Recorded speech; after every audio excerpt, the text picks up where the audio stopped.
আসসালামু আলাইকুম ওরহমতুল্লাহ। সম্মানিত ভিউয়ার্স, আশা করি আল্লাহ তাআলার রহমতে আপনারা ভালো আছেন এবং আপনাদের দোয়ায় এবং আমাদের মহান রব্বুল আলামিনের অশেষ রহমতে আলহামদুলিল্লাহ আমরাও ভালো আছি।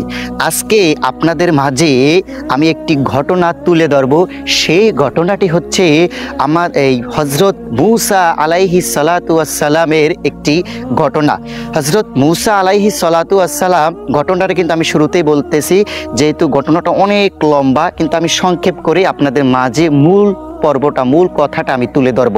হজরত মুসা আলাইহিস সালাতু ওয়াস সালাম একদিন রাস্তা দিয়ে হেঁটে যাচ্ছিলেন মহান রব্বুল আলামিনের সাথে কথা বলার জন্য।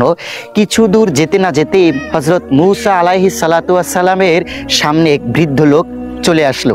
বৃদ্ধ লোক আসার পরে হজরত মুসা আলাইহিস সালাতু ওয়াস সালামকে জিজ্ঞেস করলেন, ও মুসা কালিমুল্লাহ, তুমি যাও কোথায়? তখন মুসা আলাইহিস সালাতু ওয়াস সালাম বললে যে,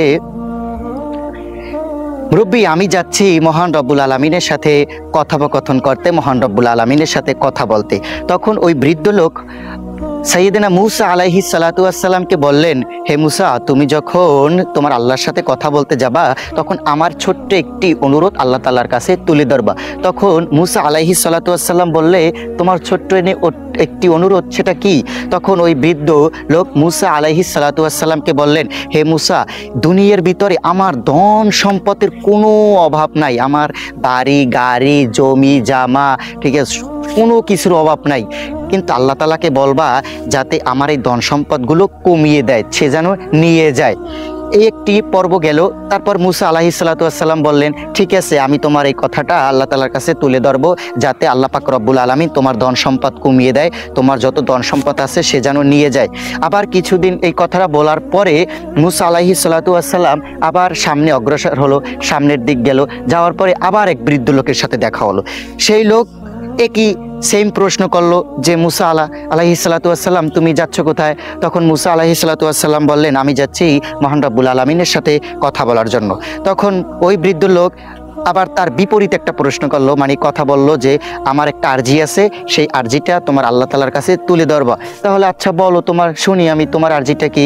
তখন ওই বৃদ্ধ লোক বলল, মুসা, আমি দুনিয়ার ভিতরে এত অভাবে আছি, আমার কোনো ধন সম্পদ নাই, তুমি একটু আল্লাহর কাছে একটু আমার জন্য একটু অনুরোধ করবা, যাতে আল্লাহ পাক রব্বুল আলামিন দুনিয়ার ভিতরে আমার ধন সম্পদ বৃদ্ধি করে দেয়, আমার জায়গা জমি গাড়ি বাড়ি জানি আল্লাহ পাক রব্বুল আলামিন করে দেয়, অর্থাৎ আমার অভাব অনটন জানি আল্লাহ তাআলা দূর করে দেয়। যাই হোক, এই কথা যখন মুসা আলাইহিস সালাতু ওয়াস সালামকে বলল, তখন মুসা আলাইহিস সালাতু ওয়াস সালাম ওই বৃদ্ধ লোককে বলল, ঠিক আছে, তুমি চিন্তা করিও না, আমি যখন আল্লাহ তাআলার কাছে কথা বলবো, তখন তোমার এই কথাগুলো আমি আল্লাহ তাআলার কাছে তুলে ধরবো।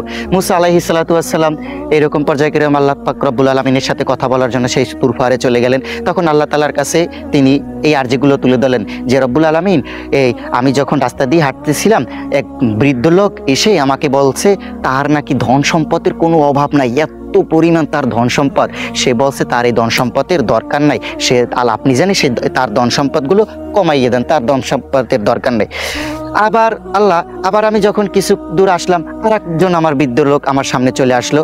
আসার পরে সে আমাকে তার বিপরীত একটা প্রশ্ন করলো যে, আপনার কাছে বলার জন্য আর্জি করলো যে, আপনার কাছে বলতে বলেছে তার কোনো ধন সম্পদই বলে নাই, কোনো ধন সম্পদ নাই বলে তার জানি একটু ধন সম্পদ বাড়াই দিয়েন আল্লাহ।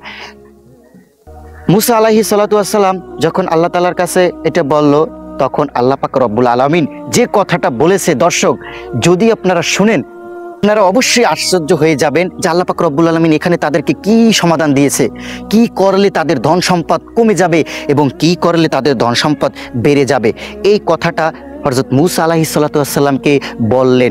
আমি আপনাদের মাঝে তুলে ধরতেছি যে কি করলে ওই বৃদ্ধ লোকের ধন সম্পদ কমে যাবে এবং আর কি কাজ না করলে ওই বৃদ্ধ লোকের ধন সম্পদ বেড়ে যাবে, আর কি করলে ধন সম্পদ বেড়ে যাবে। তখন আল্লাহ পাক রব্বুল আলামিন মুসা আলাইহিস সালাতু ওয়াস সালামকে বললেন, ও মুসা, তোমাকে যে ব্যক্তি সর্বপ্রথম প্রশ্ন করেছে, অর্থাৎ যে ব্যক্তি তোমার সাথে সর্বপ্রথম কথা বলেছে, তার ধন সম্পদ তো অনেক ব্যক্তি, কারণ কিসের কারণে তার ধন সম্পদ মানে বেশি, তুমি কি তা জানো? বলে না তো আল্লাহ, আমি তো তা জানি না কিসের কারণে তার এত ধন সম্পদ আপনি দিলেন কিন্তু ওই ব্যক্তির দিলেন না, দুইজনই তো আপনার ইবাদত করে।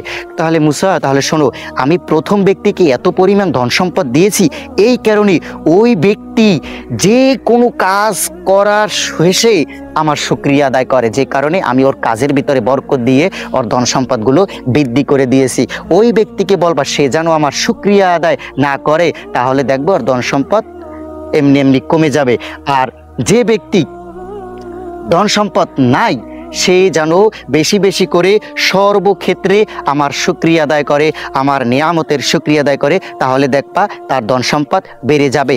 এই দুটো কথা তাদেরকে তুমি জানিয়ে দেবা। মুসা আলাইহিস সালাতু ওয়াস সালাম আল্লাহ তাআলার সাথে কথা বলা যখন শেষ হইল, আবার তার নিজ গায়ের ভিতরে চলে আসলো, মহল্লার ভিতরে চলে আসলো। আসার পর ওই দুই ব্যক্তির কাছে গিয়ে বলল যে আমি আল্লাহ তাআলার কাছে তোমাদের কথা বলছি, তুমি যদি, শেষ ব্যক্তিকে বলল যে তুমি যদি আল্লাহ পাক রব্বুল আলামিনের শুকরিয়া আদায় করো তাহলে তোমার ধন সম্পদ বেড়ে যাবে। আর প্রথম ব্যক্তিকে বলল তুমি তোমার ধন সম্পদ কমানোর জন্য আল্লাহ পাক রব্বুল আলামিনের শুকরিয়া আদায় করা বন্ধ করে দাও, তাহলে দেখবা আল্লাহ পাক রব্বুল আলামিন তোমার ধন সম্পদ নিয়ে যাবে, কমিয়ে দেবে।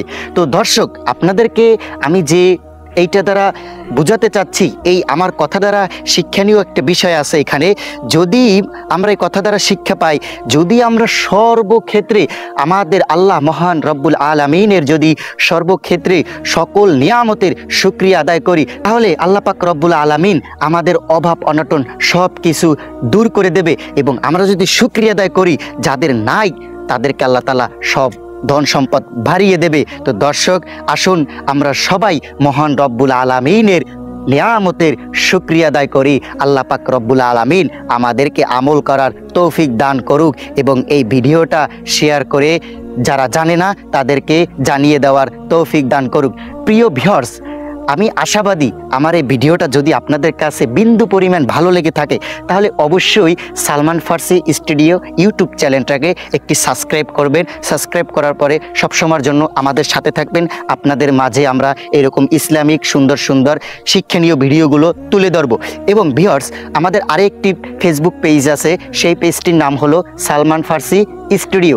এই পেজটাকে ফলো করে আমাদের সাথে থাকবেন, যাতে আপনাদের মাঝে আমরা ইসলামিক নিত্য নতুন ভিডিওগুলো, শিক্ষণীয় ভিডিওগুলো আপনাদের মাঝে আমরা তুলে ধরতে পারি। আমাদের পক্ষ থেকে আপনাদেরকে জানাই শুভেচ্ছা এবং অভিনন্দন, ধন্যবাদ।